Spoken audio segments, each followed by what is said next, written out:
Jesus é poder.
Olá, meus irmãos. Pela graça de Deus, nós estamos iniciando mais uma lição. Hoje vamos iniciar a nossa 7ª lição, pensando, meditando sobre o discipulado. E hoje o tema da nossa lição é discipulado e cruz. Então, vamos orar, vamos falar com Deus para que Ele nos oriente e nos abençoe nesse estudo. Amém? Senhor, meu Deus, meu Pai, eu te agradeço porque até aqui o Senhor nos sustentou, o Senhor tem cuidado de nós. Abençoe esse estudo, Senhor Deus, molde, Senhor Deus, os nossos corações e as nossas mentes conforme a sua vontade. Que tudo que for falado aqui seja para a honra, para a tua glória e para o engrandecimento do teu nome. Somos gratos por tudo, em nome de Jesus. Amém. E dando início a esse estudo, eu quero começar fazendo uma pergunta aos irmãos. Qual é o significado da cruz de Cristo? Essa é uma pergunta que nós devemos ter em mente durante essa lição. Veja, a mensagem da cruz é o poder de Deus. Então, o primeiro significado que nós vamos abordar aqui é que a mensagem da cruz é o poder de Deus. 1 Coríntios, capítulo 1, verso 18, ensina o seguinte: pois a mensagem da cruz é loucura para os que estão perecendo, mas para nós que estamos sendo salvos é o poder de Deus. Nós só podemos compreender aquilo que Jesus Cristo fez na cruz quando nós recebemos o Espírito Santo de Deus, e através do Espírito Santo que nós recebemos no momento da nossa conversão, no momento que nos arrependemos dos nossos pecados e aceitamos a Jesus Cristo como nosso Senhor e único Salvador, nós passamos a compreender que a mensagem da cruz é o poder de Deus. Aqueles que não têm esse discernimento entendem como uma loucura, como uma mensagem louca, ininteligível, mas nós sabemos que, na verdade, a cruz, a morte de Jesus na cruz, a mensagem na cruz é o poder de Deus, poder este que nos resgatou da morte para a vida e nos dá a oportunidade de sermos regenerados, justificados, transformados, moldados conforme a mensagem de Jesus Cristo. E o Espírito Santo nos faz entender que esta é a verdade e a única verdade, a mensagem do Evangelho. Em segundo lugar, sobre o que é o significado da cruz, em segundo lugar, a mensagem da cruz traz libertação. João 3,14 diz o seguinte: da mesma forma como Moisés levantou a serpente no deserto, assim também é necessário que o Filho do Homem seja levantado. A importância dessa ilustração está na palavra aqui, levantar, está no ato de levantar. Moisés levantou aquela serpente e quem olhava para ela ficava curado. Nós temos essa passagem lá no Êxodo. E Cristo também foi levantado numa cruz. E existe um paralelo entre essas duas figuras. Assim como Moisés levantou a serpente para que todos os que olhassem ficassem curados fisicamente, aqueles que olham para a cruz e para o sacrifício de Cristo feito na cruz, que foi feito na cruz, viverão espiritualmente e eternamente. Então, Moisés levantou a serpente para uma cura física. Jesus foi levantado e morto em uma cruz para que nós tenhamos a vida eterna, para que nós possamos desfrutar do perdão dos nossos pecados. Em terceiro lugar, nós pregamos Cristo crucificado. Em 1 Coríntios 1, 23 está escrito: nós, porém, pregamos Cristo crucificado, o qual de fato é escândalo para os judeus e loucura para os gentios. Mas como nós já vimos, apesar de ser loucura para os gentios, para nós é o poder e a manifestação do poder de Deus. E em quarto lugar, para seguir a Cristo devemos tomar a nossa cruz. Lá em Mateus 16, versos 24 ao 25, ensina aqui: então Jesus disse aos seus discípulos: se alguém quiser acompanhar-me, negue-se a si mesmo, tome a sua cruz e siga-me, Pois quem quiser salvar a sua vida, a perderá. Mas quem perder a sua vida por minha causa, a encontrará. Em Mateus 10:38 diz o seguinte: quem não toma a sua cruz e não segue após mim, não é digno de mim. Em Lucas 14:27, e qualquer que não levar a sua cruz e não vier após mim, não pode ser meu discípulo. Em quinto lugar, com a morte de Cristo na cruz, a nossa dívida foi totalmente paga. Colossenses 2:14 está escrito: tendo cancelado o escrito da dívida, veja bem, tendo cancelado o escrito da dívida, que era contra nós e que constava de ordenanças, o qual nos era prejudicial, removeu-o inteiramente, encravando-o na cruz. Jesus Cristo, levou toda a nossa dívida na cruz. Ele cravou toda e qualquer dívida nossa na cruz. Todo o nosso pecado foi colocado sobre ele, e pela morte dele e ressurreição nós somos perdoados pelos nossos pecados e temos a oportunidade de aceitá-lo como único e suficiente Salvador para desfrutarmos da vida eterna. Nós sabemos que no Brasil há um intenso fervor religioso entre o povo. É muita gente sedenta de Deus buscando alguma experiência religiosa, alguns sob uma correta motivação e outros com motivações equivocadas. Muitos buscam na religião não um caminho para o seu crescimento espiritual e o serviço a Deus, mas um meio para resolver seus problemas e alcançar prosperidade material. E, infelizmente, muitos têm ensinado erroneamente que a mensagem do Evangelho é uma mensagem simplesmente de prosperidade material.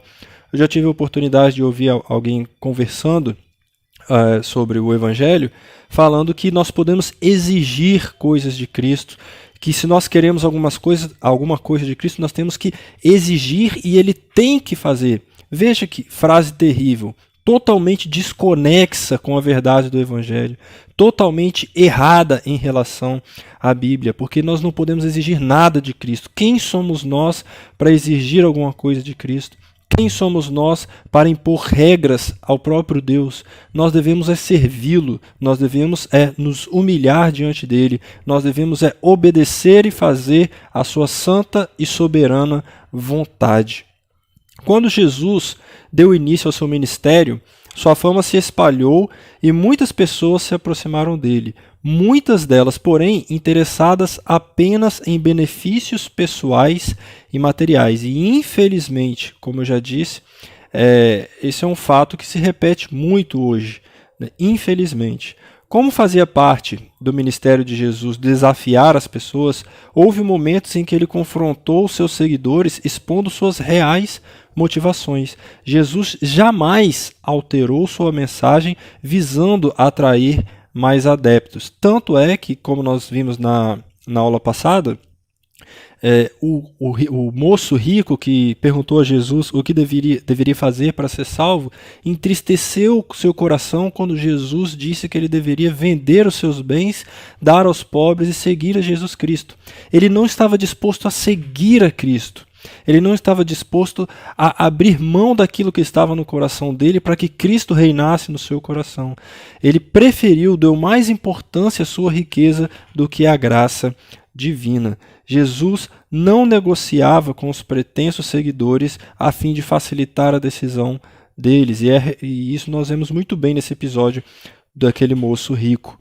Se em alguns momentos a caminhada com Jesus se mostrava tão confortável e compensadora, em virtude das curas operadas, das libertações realizadas e da provisão de alimentos para todo o povo, noutros momentos a caminhada com o Mestre não parecia tão animadora, pois ele falava de renúncia, falava de sofrimento, desapego das coisas materiais e amor aos inimigos. Veja, amor aos inimigos e etc. Pelo contrário, Jesus deixou claro que o discipulado inclui a cruz. Nós vemos lá a palavra de Deus nos ensina que se alguém quer vir após mim, a si mesmo se negue, tome a sua cruz e siga-me. O ministério é glorioso, mas impõe um alto preço. E a pergunta que nós devemos fazer urgentemente é se nós temos feito o pagamento desse preço, se nós estamos pagando o preço do discipulado, do ministério, o preço de seguir a Cristo. Nós devemos ter em mente que seguir a Cristo gera resistência no mundo. Seguir a Cristo gera desconforto. Nós não podemos seguir a Cristo estando numa área de conforto, buscando conforto. Gera desconforto para nós e para a nossa vivência, porque para o mundo, a mensagem do Evangelho é loucura. Ao apresentar as condições para que alguém possa segui-lo, Jesus aponta o preço do discipulado, que inclui negar-se a si mesmo, tomar a cruz e seguir. Negar a si mesmo não é uma tarefa fácil. Negar a si mesmo é dizer não aos próprios desejos, dizer não aos próprios sonhos, dizer não às próprias vontades, não às tentações do mundo e entender que nós não vivemos mais para nós, mas vivemos exclusivamente para Cristo e para cumprir a vontade de Cristo, seus sonhos, seus desejos, seus objetivos e obedecê-lo em absolutamente tudo, nos mínimos detalhes. Você está preparado para abrir mão de você mesmo? Você já está abrindo mão de você mesmo, das suas vontades, dos seus pensamentos, para colocar em si mesmo os pensamentos de Cristo, a vontade de Cristo e ter a mentalidade de Cristo para a sua vivência? Imaginemos um exemplo hipotético. Você se aprofunda no seu relacionamento com Cristo e sente um chamado para ser missionário. Mas para isso você deverá desistir primeiro da sua carreira. Depois você deverá largar o seu emprego, deixar seus filhos e família para trás, deixar a sua casa, deixar todas as pessoas que você conhece, mudar de país e morar do outro lado do mundo. Você estaria disposto a cumprir isto se você fosse chamado a esse propósito? O que devemos compreender acerca do desafio de discipular, do desafio do discipulado e da cruz? Nós precisamos compreender que o discipulado proporciona a compreensão da mensagem da cruz. Desde o Éden foi assegurada a vinda daquele que esmagaria a cabeça da serpente. Lá em Gênesis 3,15, está escrito o seguinte: e porei inimizade entre ti e a mulher, e entre a tua semente e a sua semente. Esta te ferirá a cabeça e tu lhe ferirás o calcanhar. Esta profecia e tantas outras do Antigo Testamento apontavam para a morte expiatória de Cristo. Isaías 53, por exemplo, narra com detalhes o sofrimento e morte do enviado do Senhor. Conforme revelado na Escritura, antes da fundação do mundo já estava determinado que Cristo haveria de entregar a sua vida em sacrifício para abrir uma nova página na história da humanidade. Lá em Atos capítulo 2, verso 22 e 23, está escrito o seguinte: homens israelitas, escutai estas palavras. A Jesus Nazareno, homem aprovado de Deus entre vós, com maravilhas, prodígios e sinais, que Deus por ele fez no meio de vós, como vós mesmos bem sabeis, a este que vos foi entregue pelo determinado conselho e presciência de Deus, prendestes, crucificastes e matastes pelas mãos de injustos. 1 Pedro 1, 19 e 20 está escrito: mas com o precioso sangue de Cristo, como de um cordeiro imaculado e incontaminado, o qual, na verdade, em outro tempo foi conhecido, ainda antes da fundação do mundo, mas manifestado nestes últimos tempos por amor de vós. Como parte do plano eterno da redenção, Jesus morreu numa cruz derramando o seu precioso sangue. E como ensinam as Escrituras, especialmente Levítico e Hebreus, sem derramamento de sangue não há remissão de pecados. Isso está em Hebreus 9, 22. Na plenitude do tempo, Cristo se encarnou, viveu entre os homens, sofreu toda sorte de afrontas e foi pregado numa cruz. Por meio da morte na cruz foi selada a redenção. E eu peço aos irmãos que guardem essa palavra, selada. Nós vimos na lição passada que nós somos também selados pelo Espírito Santo para o dia da nossa redenção, para um dia encontrarmos com Cristo. Como Paulo escreveu aos Colossenses, lá em Colossenses 2, 14 e 15. Tendo cancelado o escrito de dívida que era contra nós e que constava de ordenanças, a qual nos era prejudicial, removeu-o inteiramente, encravando-o na cruz e despojando os principados e as potestades publicamente, os expôs ao desprezo, triunfando deles na cruz. Glória a Deus, louvado seja o nome do Senhor. Aleluia, glória a Deus por essa maravilhosa graça, por essa bênção que nós recebemos, mesmo sendo tão miseráveis, pecadores, ingratos, nós recebemos essa bênção, essa graça das mãos do nosso Salvador. A mensagem da cruz é amor, perdão, salvação e vida eterna. Lá em João 3,16 está escrito: porque Deus amou o mundo de tal maneira que deu o seu Filho unigênito para que todo aquele que nele crê não pereça, mas tenha a vida eterna. E veja que o versículo enfatiza que Deus amou o mundo de tal maneira, de uma maneira tão forte, de uma maneira tão sublime, tão inexplicável, ao ponto de entregar o seu próprio Filho para morrer no nosso lugar. Na cruz se encontra a identidade cristã. E foi por não colocar a cruz no centro do cristianismo que a igreja tentou encontrar sua identidade nos ritos, nos dogmas e nas tradições. Este era o tema central da mensagem de Paulo. Lá em 1 Coríntios 1, 23 está escrito: pregamos a Cristo crucificado, escândalo para os judeus, loucura para os gentios. Eu gostaria de trazer mais um trecho da declaração doutrinária da Convenção Batista. É um trecho que fala sobre Jesus Cristo. E esse trecho diz assim: Jesus Cristo, um em essência com o Pai, é o eterno Filho de Deus. Nele, por ele e para ele foram criadas todas as coisas. Na plenitude dos tempos, ele se fez carne na pessoa real e histórica de Jesus Cristo, gerada pelo Espírito Santo e nascido da Virgem Maria, sendo em sua pessoa verdadeiro Deus e verdadeiro homem. Jesus é a imagem expressa do seu Pai, a revelação suprema de Deus ao homem.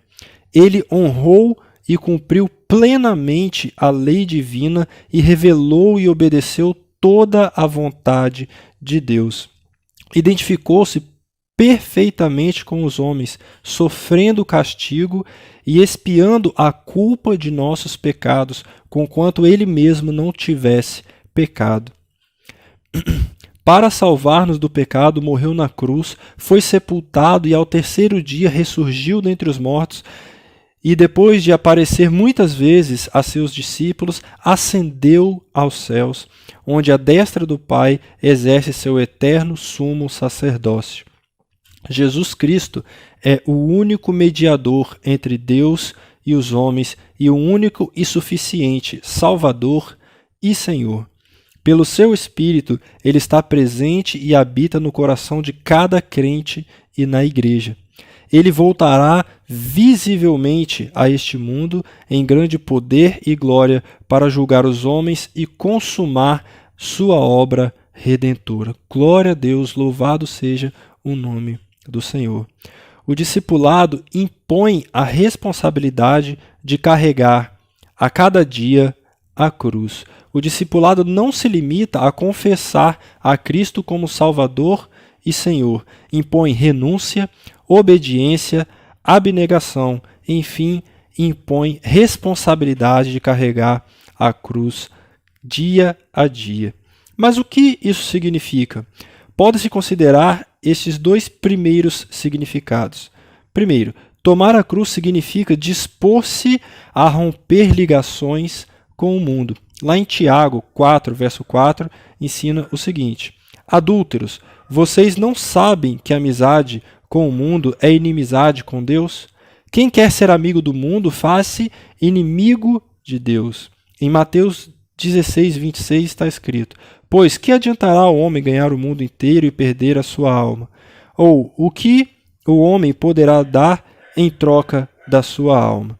E em segundo lugar, tomar a sua cruz significa oferecer-se em favor dos outros. Tiago 2, 8 diz o seguinte: se vocês de fato obedecerem à lei do reino encontrada na Escritura que diz ame o seu próximo como a si mesmo, estarão agindo corretamente. Mateus 5, verso 43 ao 44 diz o seguinte: vocês ouviram o que foi dito, ame o seu próximo e odeie o seu inimigo. Mas eu digo, amem os seus inimigos e orem por aqueles que os perseguem. 1 João 3, 15 e 16 diz assim: quem odeia seu irmão é assassino, e vocês sabem que nenhum assassino tem a vida eterna em si mesmo. Nisto conhecemos o que é o amor. Jesus deu a sua vida por nós e devemos dar a nossa vida por nossos irmãos. A partir dessas compreensões, percebe-se que quando foi à cruz, Jesus se dispôs a pagar o preço sabendo que passaria pela morte. Nesse aspecto, o cristão sempre anda no vale da sombra da morte, expõe-se à morte e compartilha os sofrimentos de Cristo, desvinculando-se e, ao mesmo tempo, transcendendo o mundo onde vive. O seu compromisso é com o Pai, com a missão e com a vida. É como diz a palavra de Romanos 8, 36 e 37. Por amor de ti somos entregues à morte o dia todo. Fomos considerados como ovelhas para o matadouro. Em todas estas coisas, porém, somos mais que vencedores, por meio daquele que nos amou. Também convém observar que Cristo tomou a cruz em nosso lugar. Ele carregou a nossa cruz e pagou o preço pelos nossos pecados. Nesse sentido, tomar a cruz implica identificar-se com os pecadores, amá-los, assisti-los, solidarizar-se com as suas necessidades. Vamos ler o texto que se encontra em Mateus, capítulo 25, versos 31 ao 46. E quando o Filho do Homem vier em sua glória e todos os seus santos anjos com ele, então se assentará no trono da sua glória, e todas as nações serão reunidas diante dele, e apartará uns aos outros, como o pastor aparta dos bodes as ovelhas, e porá as ovelhas à sua direita, mas os bodes à esquerda. Então dirá o rei aos que estiverem à sua direita: vinde, benditos de meu Pai, possuí por herança o reino que vos está preparado desde a fundação do mundo. Porque tive fome e deste-me de comer, tive sede e deste-me de beber, era estrangeiro e hospedastes-me, estava nu e vestistes-me, adoeci e visitastes-me, estive na prisão e foste me ver. Então os justos lhe responderão, dizendo: Senhor, quando te vimos com fome e te demos de comer, ou com sede e te demos de beber? E quando te vimos estrangeiro e te hospedamos, ou nu e te vestimos? E quando te vimos enfermo ou na prisão e fomos ver-te? E respondendo, o rei lhes dirá: em verdade vos digo que quando o fizerdes a um destes meus pequeninos irmãos, a mim o fizestes. Então dirá também aos que estiverem à sua esquerda: apartai-vos de mim, malditos, para o fogo eterno, preparado para o diabo e seus anjos. Porque tive fome e não me deste de comer, tive sede e não me deste de beber, sendo estrangeiro, não me recolhestes, estando nu, não me vestistes, e enfermo e na prisão, não me visitastes. Então eles também lhe responderão, dizendo: Senhor, quando te vimos com fome ou com sede, ou estrangeiro, ou nu, ou enfermo, ou na prisão, e não te servimos? Então lhes responderá, dizendo: Em verdade vos digo que quando a um destes pequeninos o não fizestes, não o fizestes a mim.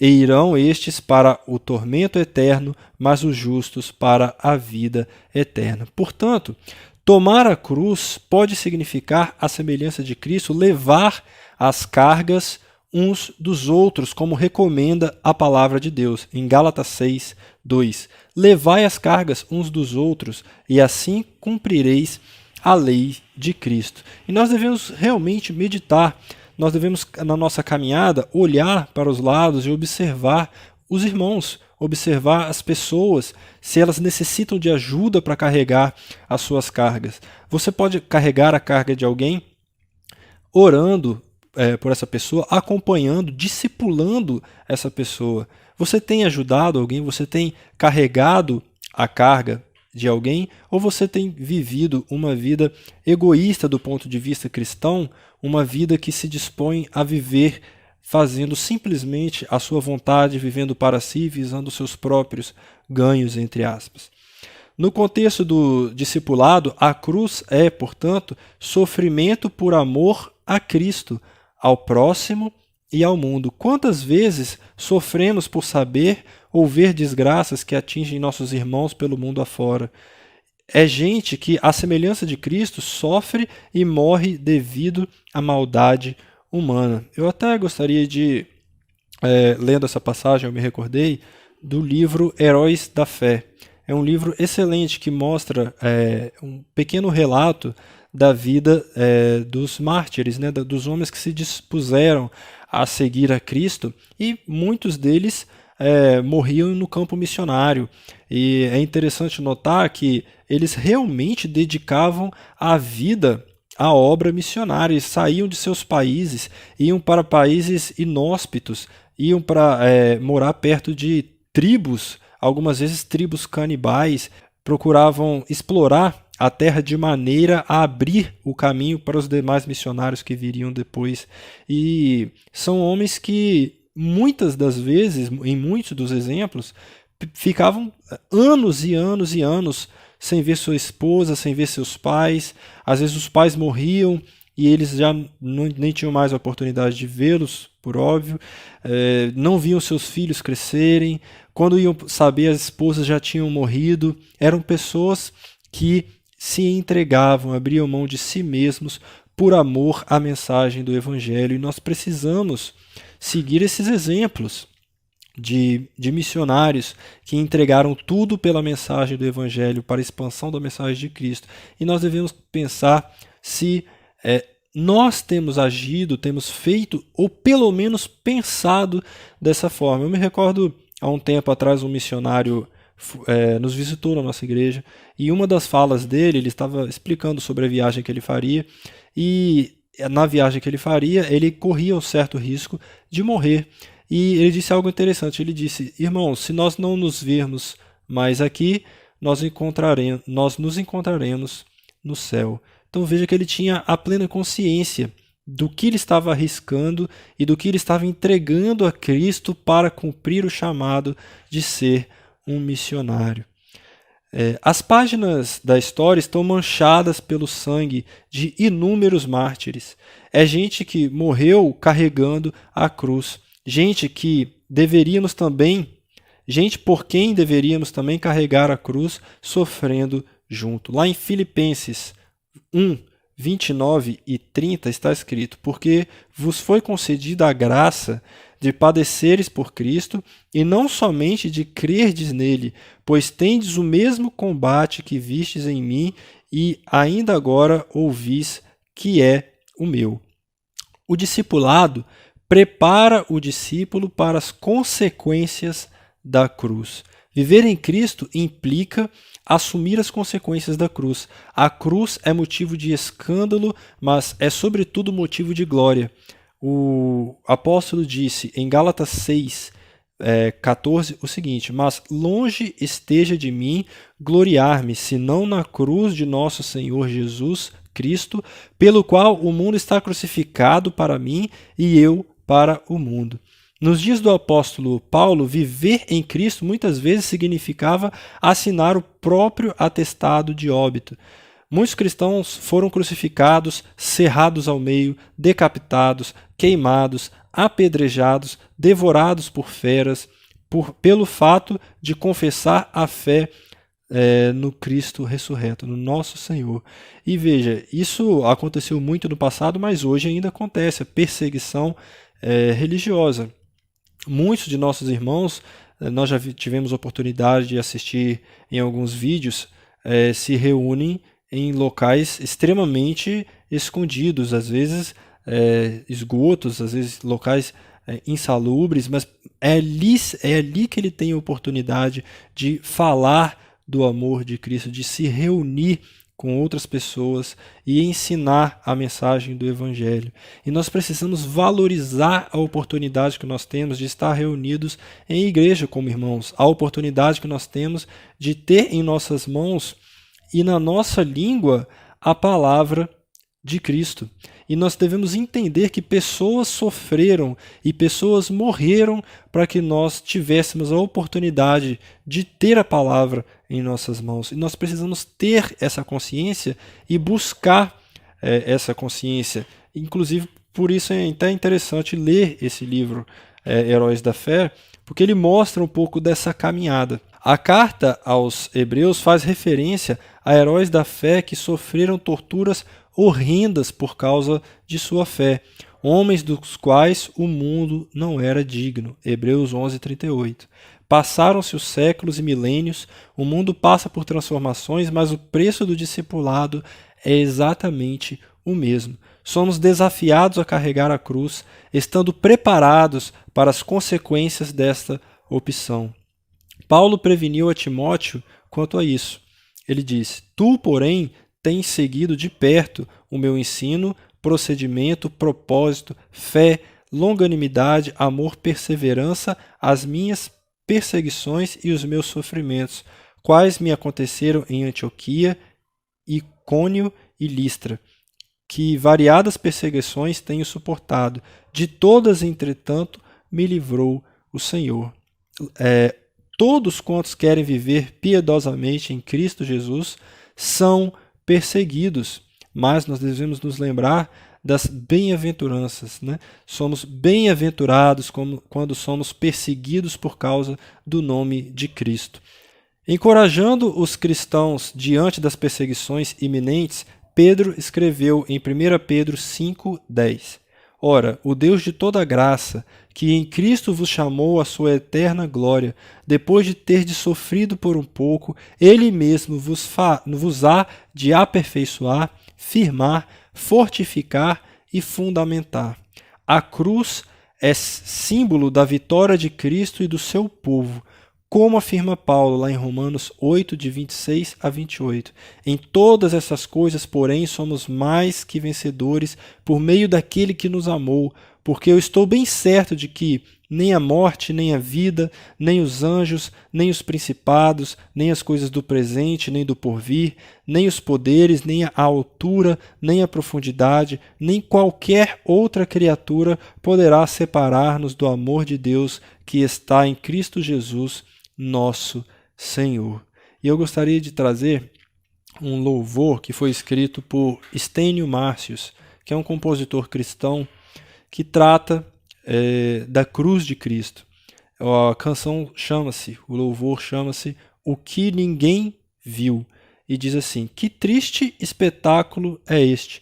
Jesus agoniza suspenso no alto, milhares de anjos em volta da cruz, com espadas luzentes, sem poder usá-las. Sufocam seu zelo, desabam no choro, ao verem Jesus debaixo da ira, da mão de justiça de seu próprio Pai. Eu vejo que os anjos caídos também se apresentam, milênios de ódio. O príncipe deles se vê invencível, com ares de festa, celebra o tormento, espera orgulhoso o exato momento de um grito incontido de grande vitória que julga alcançada sobre o Filho de Deus. Ah, mas eu vejo que a cena mudou. De repente essa cruz se tornou carruagem de fogo a voar, e Jesus em triunfo, arrastando inimigos no ar. Ah, amarrados expõe pelos céus, o inferno, a morte, os troféus. Despojou o valente e humilhou, cativeiro em correntes de todos, ele é o Senhor. Mas eu vejo que a cena mudou, de repente essa cruz se tornou carruagem de fogo a voar, e Jesus em triunfo, arrastando inimigos no ar, amarrados expõe pelos céus o inferno, a morte, os troféus, despojou o valente e humilhou, cativeiro e corrente de todos, ele é o Senhor. Louvado seja o nome do nosso Deus, porque, por meio do sacrifício na cruz, nós recebemos a oportunidade de aceitar e reconhecer Jesus como nosso único e suficiente Salvador, tendo certeza da obra redentora realizada por Cristo na cruz, tendo absoluta certeza e garantia da nossa salvação por meio do sangue de Cristo Jesus. Louvado seja o nome do Senhor, glória a Deus e aleluias. Amém, meus irmãos? Que Deus continue nos abençoando e que essa mensagem fique no coração dos irmãos, que os irmãos possam meditar, pesquisar mais versículos bíblicos que tratam desse tema e que Deus abençoe a vida de cada um e que cada um dos irmãos tenha uma semana abençoada. E a minha oração é que Deus que Deus continue nos guardando desse vírus terrível que está aí fora e que Ele continue protegendo também os nossos familiares. Um abraço aos irmãos e até a próxima lição, se Deus assim nos permitir.